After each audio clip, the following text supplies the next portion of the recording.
would moving holds classify as a form of secondary motion? No. So secondary motion is usually like overlap in the hair, a shirt. So if I move and my shirt kind of billows out, that's secondary motion. The cable of my headphones, maybe the overlap of my headphones as I'm moving my head around. That's secondary motion. It's motion that is reliant on the base motion. A moving hold is a moving hold is part of the main motion. It is just in a sense, it's a lack of motion. Yeah, secondary motion is secondary object, or it doesn't even have to be another object. For example, let's say you're animating a dog and they have got big floppy ears. Their ears are part of them. It's not an object, it is part of the dog. But it is secondary motion because it's super floppy and they just kind of overlap what the head is doing. So you would have to animate the head first, and then you move on to the secondary objects after, or the tongue hanging out of the mouth. Now, eating while walking, that is similar, but that is a secondary action. So this is where things get a little tricky. So you have secondary motion, which is things like claw, ears, like a dog's tongue, maybe a loose wrist like this. That would be secondary motion. Secondary action is a great way to make characters more alive, but it's kind of giving them something else to do. So let's actually go full screen here. So for example, let's say I'm indicating and I'm talking, and let's say I've got a shot where a character is just supposed to be doing something like this.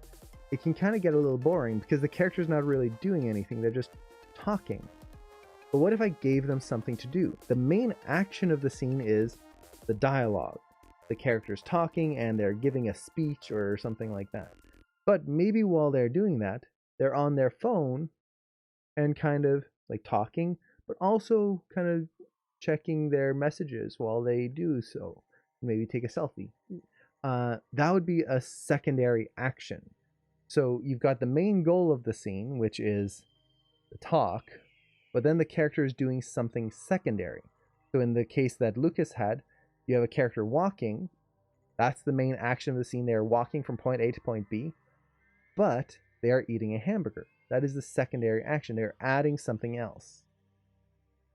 So a secondary action is when an object or a person does two things at once. Kind of, yeah. It's adding something else in there to spice things up. Let's see. And someone talking and turning off his cigarette is a secondary motion. Yeah, so if they're just kind of talking and they've got a cigarette, and then maybe they put it out on the bottom of their shoe or into an ashtray, that would be a secondary action. Or even just the smoking part. Without even having to put it out, it's just they're talking and then they're smoking. That is a secondary action. You've got your main goal, talking. Anything else is secondary or tertiary, which is like you could have a character smoking and eating a burger while they're talking in the scene. So it really just, you can layer these in. You can have a character doing all sorts of extra things. And this is very helpful because this helps avoid scenes that are really boring. For example, the scene that I'm showing here. If this was an actual scene that I was animating for a project, this could be okay, but I would want to try and give them something to do. Right now, if we just play through this, all the character is doing is talking. You can kind of count the hand motion as kind of a secondary action. He's indicating, which is like secondary to the main topic of him talking. But I would want to probably give him something else unless there was just no alternative. So sometimes you'll have a character who's just kind of standing in the middle of the room and it would be really weird that they'd be doing something else, in which case you don't need a secondary action. But in most shots, it really adds a lot if you can add some sort of secondary action, something for them to be doing while they're doing the dialogue or doing the action of the scene.